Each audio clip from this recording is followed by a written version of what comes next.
Let's look at the general idea here using problem number 43. We have an expression with a radical in the denominator, and what we want to do is rationalize this denominator. That means we want to get the radical out of the denominator. We want no radicals in the denominator to have this in simplified form. Now, when we say rationalize, that means take something that's not rational and make it rational. Right now, this is an irrational number, so let's make it rational.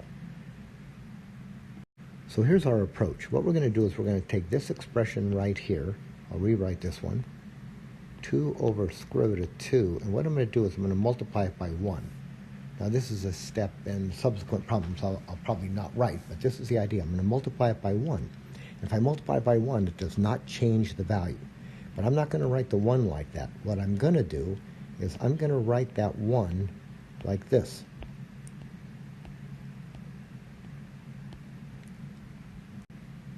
Now, maybe you can see why I'm going to do that. If I make that multiplication, what is square root of 2 times square root of 2? Well, that's just 2.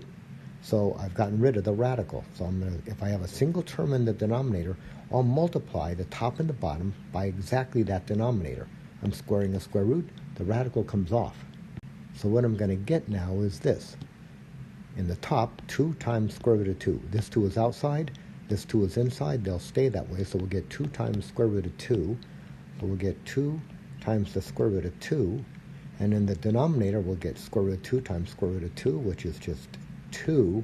And now it turns out, at least in this problem, that we can cancel here. That 2 will divide into that 2 once, and we'll end up with 1 times square root of 2, which is just the square root of 2.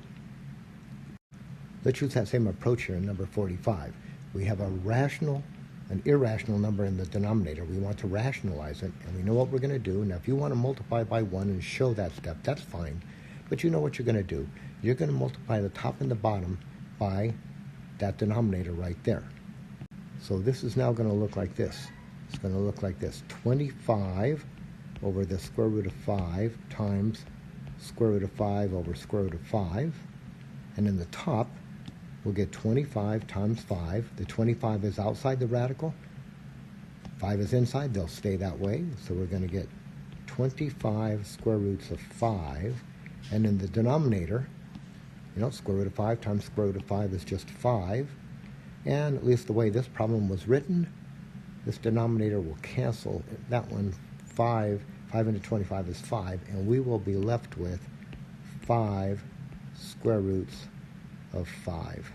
You know what? I'm going to rewrite this because that 5 looks like a 6 the way I wrote it. It's going to be 5 square roots.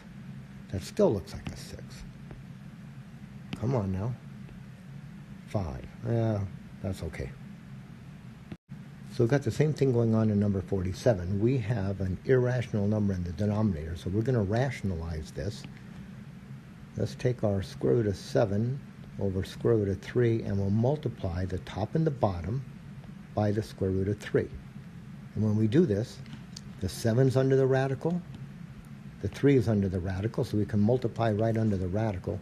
We'll get the square root of 21 over square root of 3 times square root of 3 is 3. And now we are done. Okay, don't make this mistake, 3 into 21. That 3 is outside the radical. The 21 is inside, so we can't make that division. Just so you can see it, if it was this, I'll do it in yellow. What if it was this? If it was square root of 21 over square root of 3, we could write that as the square root of 21 over 3, and then I'd get the square root of 7. But that's not what we have.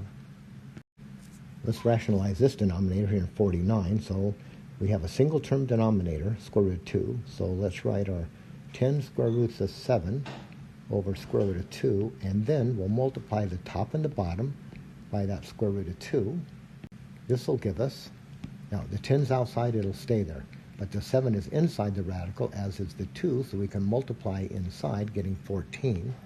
So this will give us 10 square roots of 14 over square root of 2 times square root of 2 is 2. And now in this problem, the way it was written, we can cancel. That 2 will go into 10 5 times, so we are left with 5 square roots of 14. So in this case, this 2 canceled into that 10, divided into that 10. Back over here, that 5 went into that 25, and back over here, the 2 went into the 2. That just happened in these problems, the way they were written. That may not always happen.